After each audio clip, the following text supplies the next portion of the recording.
রাধা কৃষ্ণ।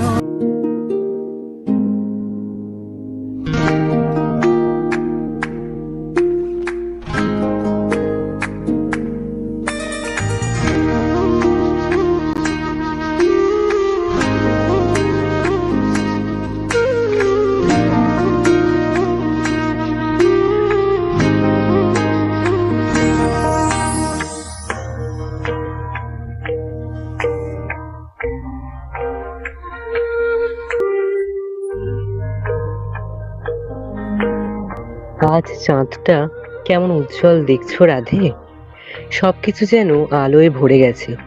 তবু আমার মনে এক অদ্ভুত প্রশ্ন জাগছে। তোমার গায়ের রং একেবারে সুবর্ণ, দীপ্ত, কোমল। তোমাকে দেখলে সকলে মুগ্ধ হয়। আর আমি শ্যামবর্ণ। কখনো কি মনে হয় না আমার এই রঙে মানুষ ভয় পায়? শ্যাম মানে অন্ধকার নয়, শ্যাম মানে গভীরতা। যেমন মেঘ না থাকলে বৃষ্টি হয় না, তেমনি তোমার শ্যামরূপ না থাকলে প্রেমের স্নিগ্ধতা কোথায়? তবু তো সবাই বলে রাধা উজ্জ্বল, কৃষ্ণ কালো। তোমার পাশে দাঁড়ালে আমি যেন আরো অন্ধকার হয়ে যাই। আলো কি কখনো অন্ধকারকে হারায়? না, আলো আর অন্ধকার একসাথে থাকলেই সৌন্দর্যপূর্ণ হয়। তুমি ছাড়া আমার দীপ্তি অসম্পূর্ণ, আবার আমি ছাড়া যে তোমার গভীরতা নিঃসঙ্গ। তাহলে বলো রাধে, এই ভেদ কেন যাকে? গৌড় আর শ্যাম এই আলাদা পরিচয় কেন?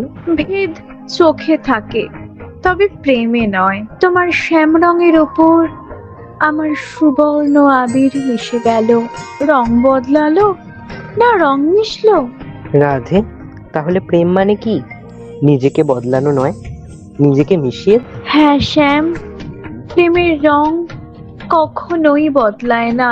যদি প্রেম সত্য হয় তবেই রং মেশে।